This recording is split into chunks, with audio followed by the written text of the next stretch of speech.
Is that because you're trying to be Paul Mescal? No, everyone says it. Yeah, I have gas shorts because I played the sport. Cancelled? I'm not cancelled yet. First question. How did you make the move into comedy? I used to be a classical musician, and then obviously you just start doing stand-up comedy. Are your parents really proud? Well, because I think some comedians have to go from like stable office job. Yeah. And then they have to leave that and they're like making good money or whatever. I was never making good money. But you were on stage. You wanted to be on stage. Yeah, but barely. I was a percussionist in orchestras. So I was drummer? Yeah, the triangle and all.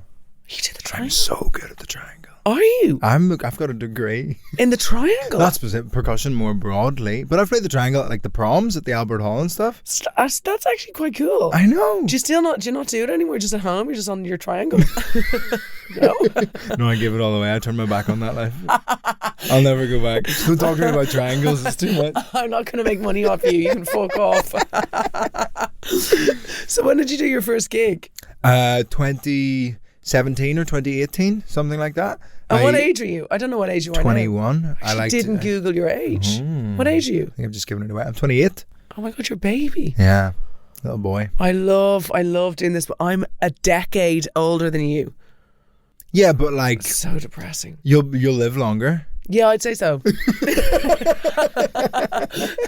You're drinking Coke and it's what time? Hey, Coke Zero, thank you very much. Don't give it away. 10:15. The reason I put it in a mug is so people think I drink black coffee. Are you just drinking Coke all day long? I sip it like this. It's freezing cold. That's insane. You're sipping to make it seem like you're drinking coffee. Yeah, like I'm a grown-up. Okay. In fairness, I would have Coke in the morning if I could get away with it. What's stopping you? I just don't know. I have a limit. I'm only allowed one can of fizzy drink a day, and I choose Fanta at the moment, and I have to wait till 12 o'clock. Orange Fanta, yeah. Although Fanta Limon is more for your holidays. That's for Spain. Yeah. You can't have that. It's kind of infiltrated over here, and I'm like, it's too cold for Fanta Lemon. Away.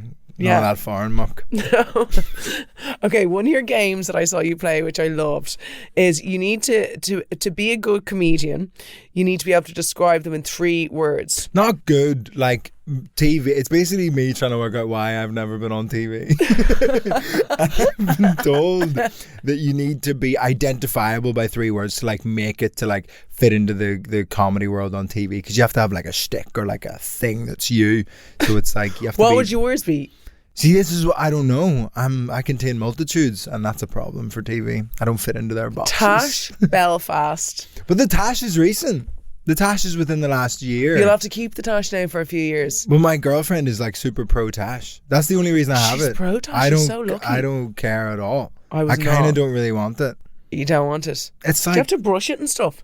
I'm thinking of getting a comb, but I think a Tash comb. I think that might happen at Christmas anyway. Because your girlfriend's going to get you a Tash comb. I know people with mustaches, and they're like, everybody always gets you the mustache wax and the comb, and this is your only defining feature. How exciting! Have a mustache comb. Ha ha ha! Isn't that fun? It's a bit of faff, the upkeep of a mustache. It's more than just I used to just do whatever. And you probably get food in it. Does it smell of food sometimes? Yeah, but nobody else can smell it. But it's literally under my nose. Well, that would be part of yours. Okay, you have to guess who I'm talking about. Gay glasses teeth. Gay glasses teeth. Alan Carr. Yes. Okay, this one I came up with myself, which I quite liked. Thunderbird, Botox, laugh. Jimmy Carr. Yeah. Yeah. Does he look exactly like a Thunderbird? Yeah. It's very cute. He looks like Captain Scarlet. Wild, yeah. He looks great now in fairness and whatever he's been doing. He's 106. Yeah, I know. Him and Lindsay Lohan, they've just like turned they've just come out with new faces. Yeah. I think fair play to them. I'm going to do that. You don't need one yet. Sweats, ears, energy.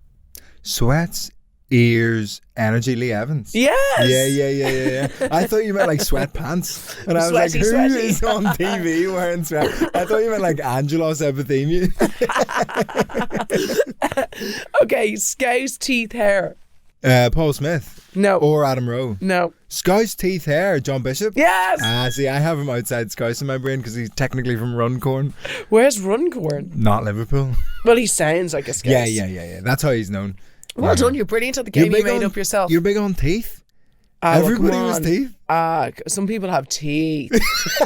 Like if you were just Sorry, there's teeth and then there's teeth. All right, like that's so funny. Kevin Bridges has teeth, but Rob Beckett has teeth.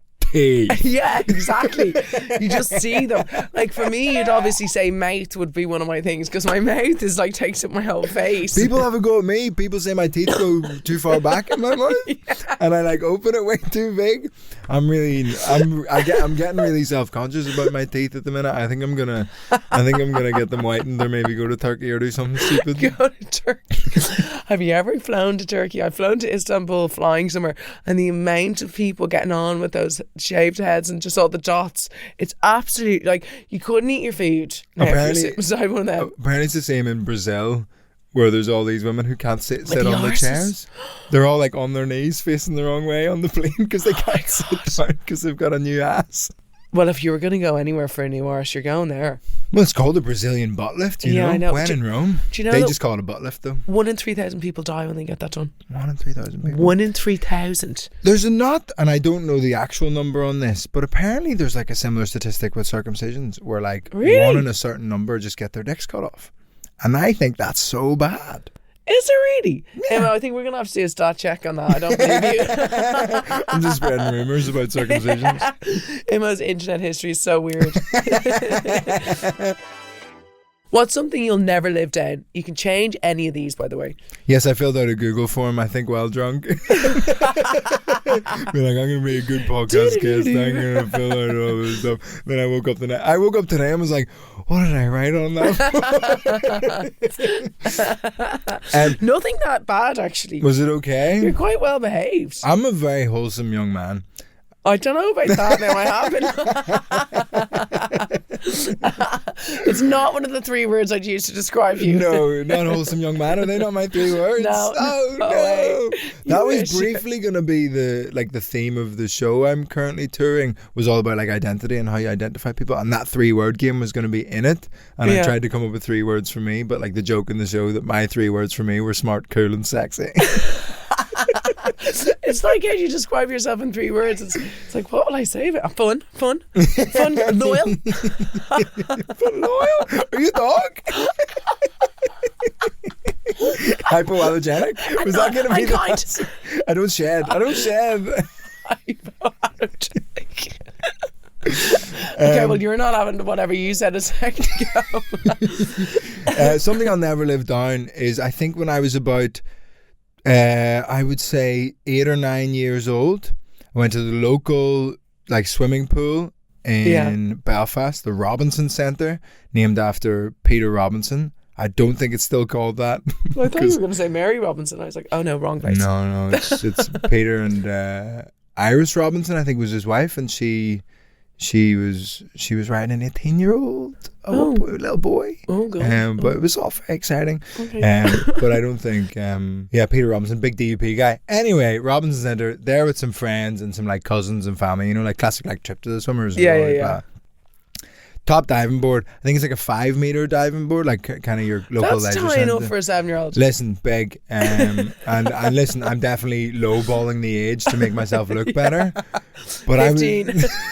It was last year. I stood at the top of the top diving board for 2 hours. You just stood there.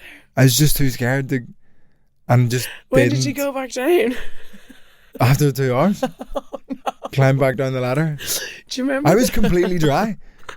Isn't that crazy? Your parents took you, we'll wear him out now, we'll bring him swimming, and you just stood there having a panic attack. Do you remember those slides? What were they called? The free fall slides in those play places? Yeah. I used to spend Indiana Land, that's the one in Belfast. Oh, we had one in the Omni Centre. I used to sit there and like I'd just waste our whole time there because I'd sit there and I'd be like, I'm going to do it. I'm going to do it. You'd never do it. Did you ever accidentally put your hands out? I like burned all the skin off my fingers. I didn't have fingerprints for about a year. I saw a guy do that that. I was up at Battersea Power Station, and you know the Helter Skelters, and there was a boy. Now he was old. He was your age. He was about 28. He looked, and he was going down with a kid on his lap, and obviously it kind of picks up speed, and he got a fright and put both of his arms back, and absolutely nailed his elbows. I think he had to go to hospital. I know. This is our fault. Like that Battersea Power Station shopping centre really freaks me out. It's so you can There's no signs. There's no signs that point you where in and no, then it's you not just that big. Come on. But I just end up walking past the Lululemon every 3 minutes going, I'm trying to find the pancake place. I'm not spending my money in there. It's too expensive. What is a subject you can talk about for hours? What did I write on this? Because I thought it was I don't absolutely know what nothing. you could possibly talk about football chants for hours. Oh, football chants are the best thing ever. Yeah, I've been thinking about like pitching this as a TV show because I wanted to do it as my dissertation at university. Football chants. Now, in fairness, I did my dissertation on wave energy. We all do stupid stuff. But football chants. Football chants are amazing. Like, what is your favourite one? So, this one's quite inappropriate. And don't laugh if you want to keep all your brand deals. Oh no. There was a goalkeeper who used to play for Rangers called Andy Gorham. Yeah. Right? Rangers Celtic, big rivalry. Yeah. Rangers Celtic game is on the Saturday. On the Wednesday, it gets leaked to the press that Andy Gorham has been diagnosed with schizophrenia. Oh no. On the Saturday, Celtic fans sing, "There's only two Andy Gorhams." Stop. They're so horrible. I only know the Victoria Beckham one. What's from that watching Beckham. Did you not watch I watched Beckham? the documentary, but I can't remember the Victoria Beckham chant. Wasn't it like to Victoria Beckham? Wasn't it like that she takes it up the bum or something? You know what it is. I just wanted you to say it.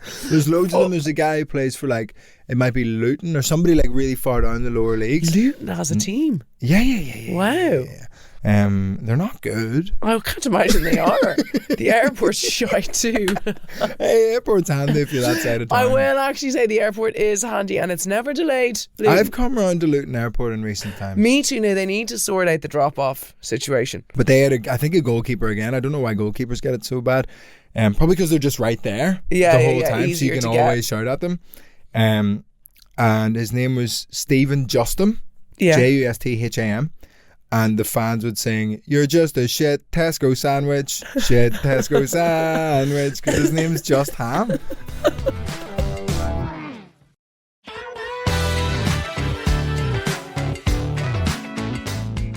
Okay, the most embarrassing moment of your life, using only 3 words. Again, I've answered this on the form, but I have absolutely no idea what Tell I us wrote. about the night you were having when you decided to answer it. I can't imagine being pissed and saying, "Do you know what I'm going to do? I'm going to fill out that form." This is classic me. I got a Tesco club card when I was blackout drunk, and I woke up like a couple of days later being like, "Oh, that was clever of me to order that." That was handy for yourself. I used to, in uni, like get steaming and apply for jobs. Did you? And like do my uni work, because I always think it's easier to fix it. How well did you do in uni? Well, it was a degree in the triangles. So yeah. In your arts degree. I think it's probably about did I ruin an opera? Yeah. Yeah. You fucked up the triangle. Were you in the opera? opera? No, I was playing the cymbals actually. What's the cymbals? I know that's bad. You know, oh my god, like the bashing. Yeah. How many things do you do? Anything you hit. That's wow. That's me. That's what I did for 4 years. Were you in like a band in school? No, I was in the Belfast Youth Orchestra and stuff like that. But I never did cool music. It was always just like, although actually I was in a brief, but it was like a weird jazz band that would play at like the school events and stuff.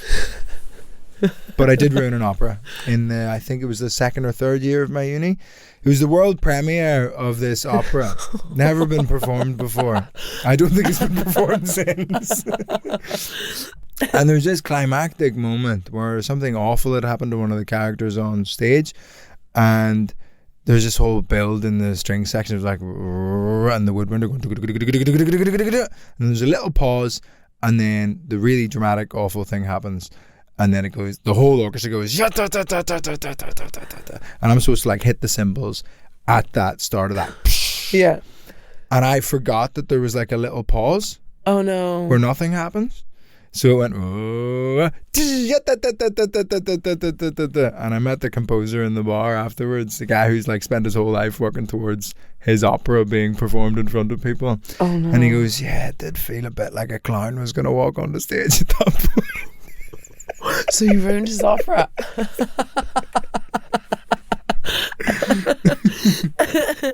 think that sounds quite nice.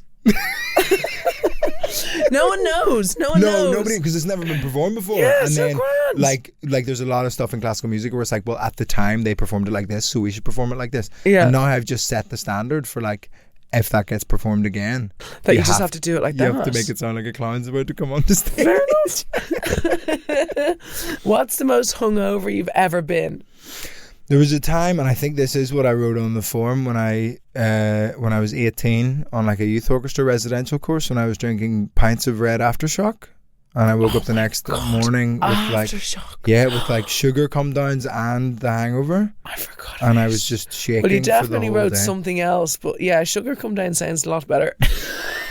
Oh no, I know what I wrote about. The first time I met my girlfriend's parents was... How drunk were you when you did this form? First time I met my girlfriend's parents, the night before, I had done cocaine for the very first time. And I think the last time. Not for you, and you had to go and meet them when you were really depressed. But that morning I'd played in a Beethoven symphony rehearsal the whole morning while on this weird kind of come down for the first time, like my first ever experience of a come down, and like every so often just like, and then getting high again and just like trying to play the timpani very well, and then I just had to go to Bill's in Greenwich and meet my girlfriend's parents for a terrible day. Never met them before in my whole life. Did you just seem really, were they like, is he depressed? He's very quiet fella. Is this the comedian one? How is he? What's going on there? And then my girlfriend told him like 3 years later. I was like, I had got away with that. She told him everything. Yeah. Oh no, she's like, isn't this funny? Like at Christmas a couple of years ago, she's like, isn't this a funny story? My mum would think that you need to be going to a centre. Like my mum wouldn't be able for that. Sending you to rehab. She'd be like, I've called the Rutland Centre. You're off. Do you have a party trick? I can make my tongue into like a shamrock shape. Shut the hell up. So can I. Look at us go. Oh my God. What a buzz. I've never met anyone else who could do that. Oh really? Or who says that's their party trick. Yeah. Stop doing that. That's my party trick. Oh, sorry. I'll get something else. I always do you that. You can't see it past your teeth. You can't see it with your tash in the way, okay? Let's have 3 words for each other by the time this is over. Yeah. Mine can't be Mustache Belfast because that's every member of the IRA.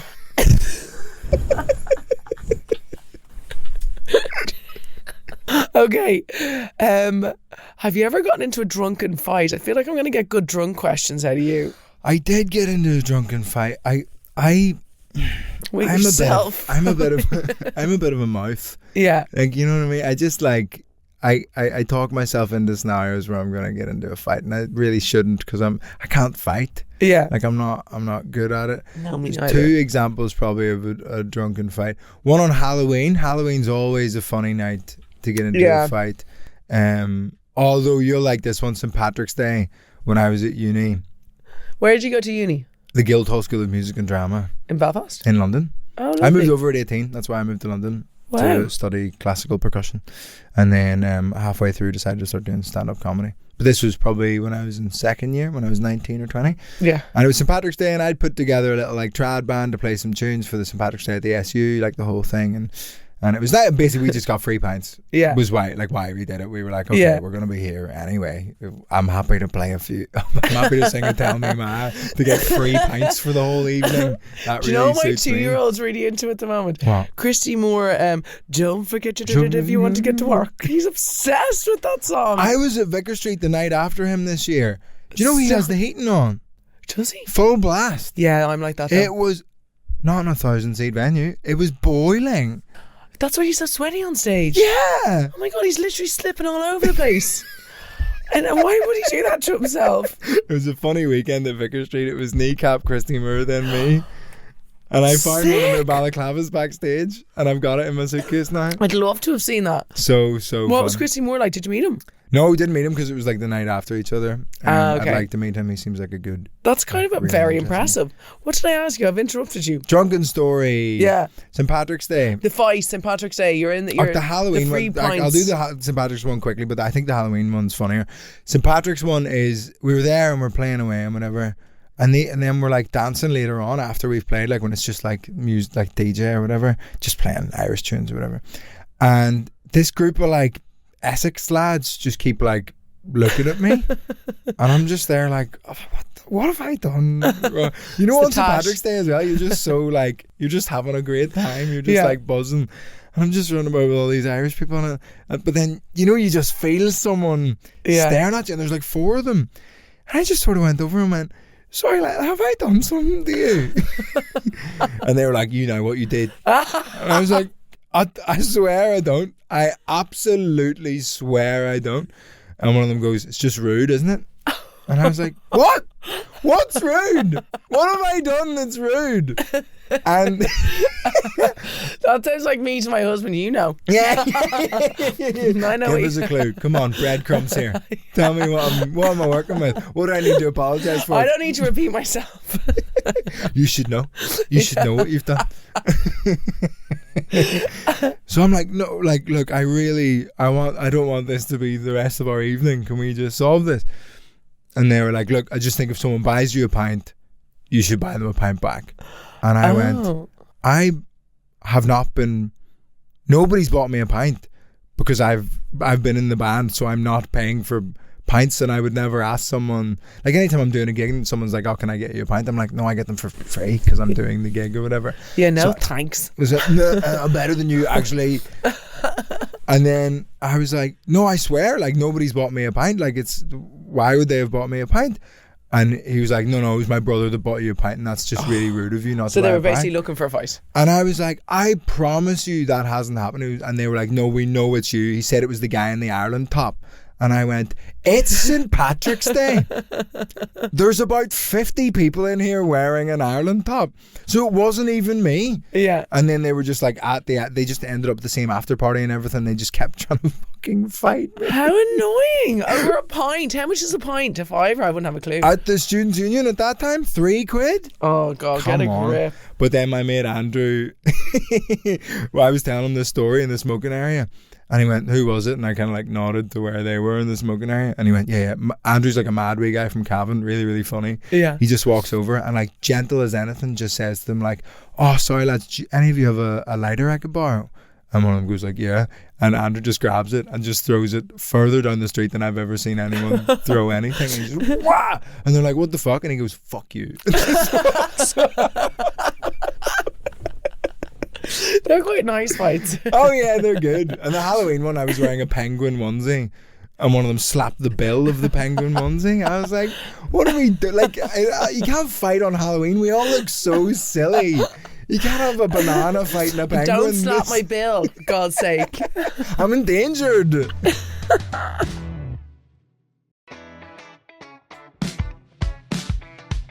Okay, who is the most famous person you've met? You didn't even meet Christy Moore. God. No, who's the most famous person I've met? Who's the most famous person I've met? Yours is going to be better than mine, I would think. Who have I met that's famous? I can't even think of anyone. You're married to quite a famous man. He's not that famous. Who have I met? I mean, like Tom Allen, I always think is like, he's I on love everything. I've met Ramesh. Like comedians is like, you just meet everybody. Who's your favourite kind of comedian? Immediately. My favourite comedian is probably Daniel Kitson, who like, he's not on anything and he refuses to do TV. He's kind of this weird alt kind of comedy figure. But Tommy Tiernan, who I actually haven't met, he's probably my famous that people would have. I've met Tommy Tiernan. Yeah, I'd love to meet Tommy Tiernan. Yeah, Tommy Tiernan's good. I'm surprised now that you don't love Kevin Bridges. I do love Kevin Bridges. I love I Kevin met him. Bridges. I keep meeting him at Celtic matches. Do you? He's so cool. Yeah, he's the only person I don't begrudge having a box at a football game, like a private box, because if he was just in the stands, No, he couldn't. it would be over. He definitely couldn't. There's a weirdly famous one. Chris Hoy came to my tour show in London, and I know like he's he's kind of famous in a very strange way. You know, the cyclist? Yeah. Who won all the gold medals? Weirdly, I've met Chris Hoy as well. Yeah. Yeah, he's a nice guy. Vicky Pattison? Yeah. See, it's all these, like, what does celebrity mean anymore? I know, like, I'm talking, like, celebrity. Yeah, like, probably like, David. I've met David Beckham. That's... Like, he's famous. How is that not just immediately at the top of your head that's... Because I met him in a gym class. So it wasn't like I was like, hello, blah, blah. It was literally like, hi. Yeah. You absolutely gorgeous ride. Wow, you're so good looking. I can't look at you. Tell me a time that there was an arsehole in your audience. Oh, in Sligo. I've been editing the clip recently. Well, I haven't seen that one. There was another one. Put it out yet. The cancer one was terrible. She wasn't an arsehole. No. I think I was the arsehole in that video. Yeah. Has anyone ever been an arsehole to you? Yeah. So this guy... And you're so serious. You're like, yeah. Mate. I'm hurt. Oh my God. Is it going to be so good? So in Sligo, and this was like last week, at the Hawkswell Theatre, which is like beautiful, which actually has a Christy Moore link. I did the Hawkswell Theatre. I was in like a kids theatre tour thing when I was like trying to be an actor a bit. Yeah. And we did that theatre, and I remember looking and seeing that Christy Moore was on the next night, and I like left him a little note in the dressing room to be like, I'm a big fan of blah, blah, blah, blah, blah. And like the venue staff almost definitely just put it in the bin. Like, there's no way he ever saw it. But so on stage, Sligo, Grant, all happy enough, and then I'm just doing some jokes, maybe 10-15 minutes into the show. I notice that there's like these two people in the second row, and after every joke they have a little like sidebar, and I was just like chat. I was like, what's the post-match analysis, like what's happening after every joke here? And big man in like a blazer, you know, just a big kind of fella. And he goes like I'm going to the toilet, and I was like right now? And he just sits there, and I go, right, well, you've interrupted the show, like go to the go. Oh my God, I'm going to the hilarious. And I was like, just go. And then so I started chatting to her, and she's like, and she's not with him, but she's there like next to each other. And I was like, are you guys a couple? And she was like, no, like, very definite no. And this is just very me to take a big swing. I was like, lesbian? She was wearing a leather jacket and had Sinead O'Connor hair. I was like, this is a safe bet. I can make this guess. Oh no. And she was like, no. And I was like, are you sure? Did you just borrow the outfit? What's happening? So and she's great crack about it. And turns out she was the former... I was like, what do you do? She's like, I'm retired. I was like, what do you used to do? She said I was the head of women's rugby in Ireland. And I was like, are you sure you're not a lesbian?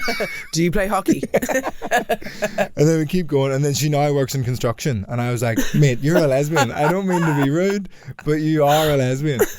And I was like, are you single? And she was like, yeah. And I was like, just not found the right man. And all it's just like chatting away. And I was just trying to buy time so this guy could like go to the toilet, and because like 15 people had to stand up to let him out. It was like, he was in the middle of a row, absolute nightmare. So then like 10 minutes after that, I kind of go back into the show. 10 minutes after that, I can see him like hovering at the back of the room. Yeah. And I was like, your friend is hovering at the back of the room. Shall we let him back in? She's like, yeah. He comes back in, makes this big fuss, and he has a pint and a bag of Haribo. And I'm like, fuck you for getting a bag of Haribo. And then he throws the Haribo onto the stage. And he's like, for you, boy. And I just thought that was so like disrespectful or something, like rude. So it was like Star Mix. I picked them up and I went, I'm a Tang Fastics man, and like threw them back at him. I was so angry. I don't know why I was so angry, but it just felt very rude. And then I just make fun of him. I was like, and I'd made fun of him a little bit for being just a big culty fella out in his brown brogues to the theatre on the weekend. And it was just like chatting away. And then he'd obviously taken quite badly to that. I was like, what's your name? And he goes, Donegal, just call me Donegal. And I was like, no, let's talk. Like, and he just got so defensive. I was like, what's your name? And he goes, Frank McFrank. And I was like, this is so like male female ego problems, because I'd made fun of her for 10 minutes about being a lesbian. And she was good at it. She was great about it. I made fun of him like that much, and he was like, I'm Frank McFrank, and I'm not happy about how this show's going. Right, so I kind of deal with him and like get back into the show. 40 minutes later, honest to God, 10 seconds left in the show. I'm about to do my very last joke. Yeah. And I'm like I tee it up, little gap before the very last line. Tee it up, little gap. And he goes, Mario, how does it feel to have a king? And I was like, oh, God. Did you just call me Mario? And do you know when like the child in you comes out? Where like when I was in primary school, people would make fun of my name and call me Mario and stuff. I got so unbelievably angry with this man. But it was just my inner child getting really upset about it that he'd called me Mario. And I on it's stage... It's kind of funny. It's a little bit funny. But I was like, did you just call think me it's Mario? more the... Tash, I didn't even think about your name. But now that your name's thrown in, I'm like, oh my God. It's a whole thing. And I went, did you just call me Mario? And this just like shows how angry my little like child Vittorio was. I went, I'll kill you and your whole family. And he was like, what? And then it goes, and he just wouldn't. He was like, "How does it feel to have a king?" This kind of like north-south divide thing of like you get because Northern Ireland gets ruled by a king or whatever. Yeah. Oh my God! I didn't even think about that. You're such a weirdo. Like, why are you saying? And he just kept doing it. How does it feel to have a king? You've a king. And I went, did he ask you what your religion you were? He goes, how does it feel to have a king? He kept saying it, and I kept trying to like talk over him and just like get the show done. And he went, how does it feel to have a king? And I went, how does it feel to have a tiny dick? And then he just like big laugh or whatever, and I was like, your dick's so small that she's probably into it, our lesbian friend from earlier. I was like, you've got the tits and everything, because he's a big fat guy. And then I finished the show and like mad standing ovation, and people in the crowd were chanting like wanker, wanker, Stop. wanker. It was crazy. And I've never sold so much merch after a show in my whole life, because everyone just wanted to wait in the foyer and see if there was going to be an actual fight. That is so... What did happen? No, she was like shouting at him, being like, shut the fuck up, you're embarrassing me, this is disgraceful. Drags him out of the theatre, straight out of the car park, and is like screaming at him outside. Funniest thing ever. Funniest thing ever.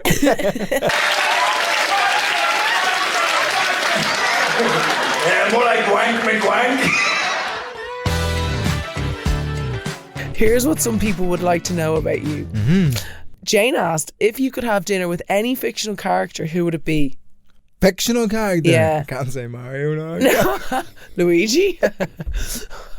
What's your man, Donkey Kong? I'd say he'd be a rough dinner guest, I would imagine. Any fictional character? I always thought it was dead cool. There was like, what's it called? There was like a Alex Rider. It was like a kid's spy book that I read when I was young. I always thought they were dead cool. Must have been after my time now. Yeah, maybe a little bit. But that's like, an odd choice now. I thought you would have said something cool like Iron Man or something. Iron Man? Well, yeah. Alex Rider. I'd like to have dinner with, Paul Mescal in After Sun, and just be like, would you ever fuck up? Oh, yeah. Give over. You're on holiday. Have fun, for fuck's sake. I watched a bit of it and I was like, I don't get this. I love it so much. But I think it'd just be so funny to have him like moping about being a single dad and stuff, and being like, mate, have a pint. I hadn't seen that in so long. I forgot about that movie. That was so strange. Who would be your ideal dinner guest then? Maybe like Tommy Tiernan or Christy Moore. I think just like those old Irish guys who can just spin a yarn, and I just you know those people where you just have to ask them a question and then they'll keep going. I love that. You just go, off you go. I've got my auntie who I ring when I go on runs because I don't have to talk, because obviously I'm running, I can't talk, but she will talk for 40 minutes and I just listen and catch up on everything. It's like a podcast. That's a good idea. Yeah, it's great. Nigel S. We all know comedians love a good roast. What's the funniest thing someone's roasted you about? The Mario thing. Anyone wants to piss you off, just call him Mario. One of the best roasts I ever had about me is, so I have quite severe like anxiety disorder, and when I was a kid I would have loads and loads and loads of panic attacks. Yeah. And the roast joke was something like, Vittorio grew up in Belfast and wanted to join the IRA but was too nervous to do phone calls.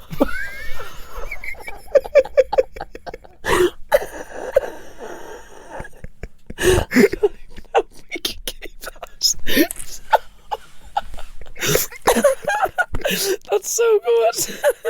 Do you know who was so good at roasting? Martha Stewart. Did you see her roasting people? Oh, on like the roasts and stuff. So funny. Kelly in Dublin wants to know if you could swap lives with any comedian for a day, who would it be and what would you do first? Swap lives with any comedian for the day. I mean, there's obvious like the very like bro thing to say would be like Colin Jost because he's going out with Scarlett Johansson, and you'd be like going out with Scarlett Johansson or whatever. But I think any comedian for the day swap lives with. Just like I'd love to be on Taskmaster, so like whoever is recording Taskmaster like right now, I would love to be whoever that is. So like, you know, just them. We need to get you on Taskmaster then. Yeah, I did leave the agency that makes it. Oh fuck, you've really fucked yourself. What's the agency called again? Avalon. Oh god. We left it like good terms and all, like it wasn't not bad. that good. They're not going to ask you on Taskmaster. Hello, Please. let me back. We have to do a plug. So you've got your podcast. Mike and Vittorio's Guide to Parenting. Is it good because you're such a good parent to your non-existent kids? Neither of us have kids. We're just trying to attract an audience of young mums. It's going really well. It's a very good idea. And you have stand-ups on YouTube, and it's called Vittorio Angelone Translations. My stand-up specials out there. I'm still on tour, but I think I might be off tour by the time this is out. Yeah. But I'm going to America if I get a visa in the spring. So if you've got any American people, yeah, any Americans, expensive. you're going. Visas are so expensive. Oh, fucking hell. I basically went to America and made no money just recently. Yeah, love a little break even. I don't even know if it's a break even, to be honest. I think that should cost me money. Yeah, but watch my stuff on the internet and listen to my podcast. Those are the two. Do it. Too easy. And look at you on Instagram. You're very funny. I can't wait for that clip now. Oh, the Sligo clip. Yeah, you'll see the actual what I. How long is the clip going to be? It's like 7 minutes. It's such a night. It's I'm going to have to long. watch the whole thing. Yeah, I'm just going to put the whole thing because I was like, I could cut this, but it's just you just need to. No, you need it the all. Whole thing. Oh, come here to me. Piers Morgan called you a dickhead. Yes, on Twitter. Love that for you. That was another crowd interaction moment.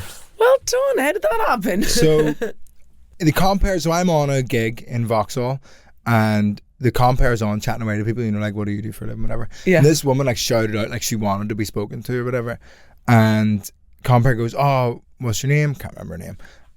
What do you do for a living? And she said, I'm a TV producer.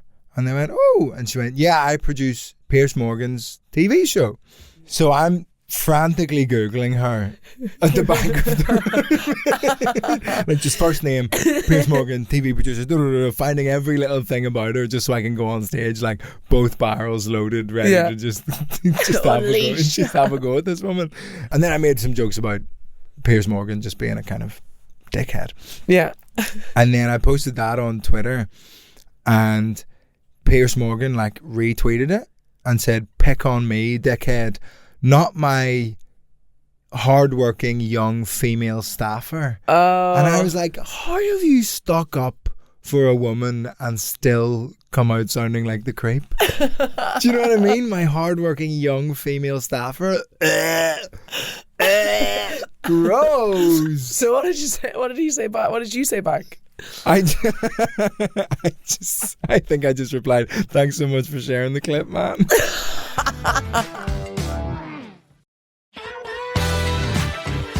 Okay, your parenting podcast that has nothing to do with parenting. I'm going to ask you some parenting advice from different people. Oh, great, yes. Okay, so Mike and Vittoria's Guide to Parenting podcast. Not about parenting.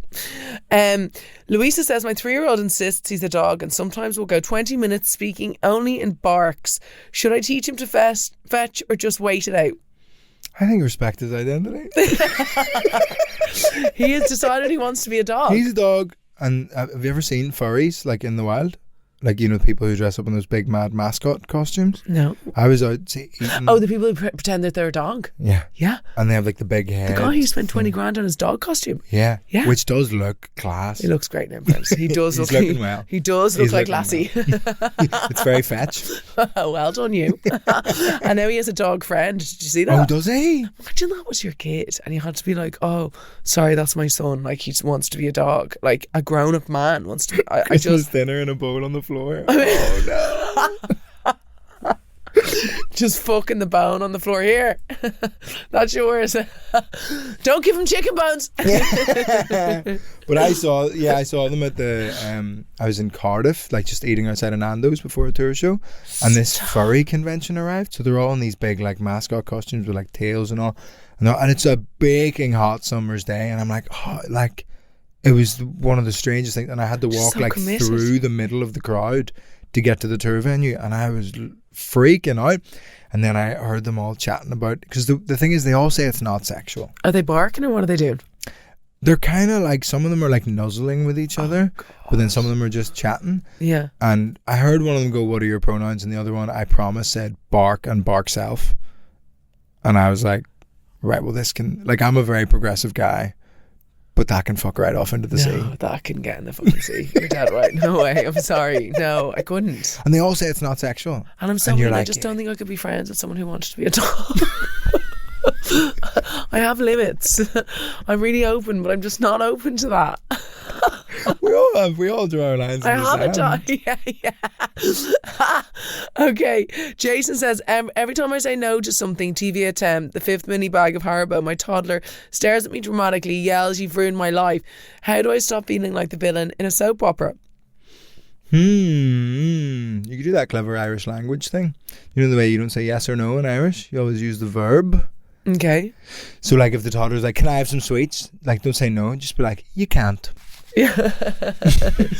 Because they might have just grabbed an association to the word no. Yeah, my son thinks I always say no. Yeah, so you just use the verbiage, and I think you'll be alright. That's pretty good. If not, just tie him up outside in the garden. This is another child. That's not the dog. My son Alfie wants me to teach him the drums, but I can barely click my fingers. How do I fake musical ability enough for him to think I'm cool? I think you don't. I think you just get someone to teach your child the drums. You don't have to pass it. Fob it off. Fob it off. I refuse to teach my son football. Not doing it. I just don't want to do it. But you like send him to football? He goes to football class.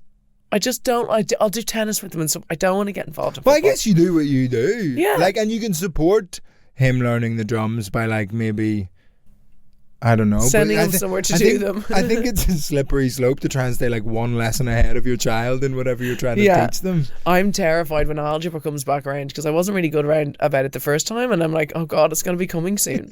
It's a few years. Like, I'm not going to fucking math school. Like, no. You're doing night classes just to keep up. I'm going to start paying my stepdad just to Zoom them because he's really good at maths. Like, you do it.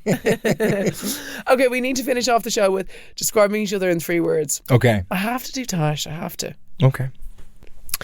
Tash? Cancelled. Cancelled? I'm not cancelled yet. I feel like it's going to come your way. It's when I do like nice stuff like this that I go, oh, this might be a problem. Because when people click on my face, I'm like, look, they know it's going to be me and I say mad stuff and that's okay. But it's when I come on other people's shows, I go, oh, I don't know how Vogue's audience will find all those jokes. We'll see, find out, my friend. Okay, Tash, cancel. And I have to do Belfast. Come on. Tash cancelled Belfast. Yeah. God. You can do mouth. Okay. I want to try and avoid mouth. But then if I name any other body part, you'll just make it. Nose. I think chain. It's a you and Joanne thing, but I think the chain is very you. We do like a chunky chain. Yeah, I've only got a little one, which my nonna got me. Is that because you're trying to be Paul Mescal? No, everyone says it. Where's your shorts? That annoys me as well. I'll go for a run or whatever and like post a like picture in your of O'Neill's. Yeah, I have gas shorts because I played the sport. He doesn't own the shorts. Okay. Right. Here we go. Blonde? Yeah. Oh, how different of you. I'm not saying mouth, it's too obvious. Blonde. Dub, you're a dub. Like, I think that's core of who you are. You're a dub. Yeah. But you're quite like you're like a bit of a posh dub. I know, yeah. They don't know that over here. My family are like D4. My family are former pub owners in Dublin. My family. I'm actually not from D4. I'm from Howth, which is the other side. I'm actually from the north side. I just sound like I'm from the south side. Yeah, you've just got notions. But shut up, no one in England knows my voice is posh. I'm avoiding it. That's funny, you're salt of the earth. Yeah, so I would say dub, blonde, and nose.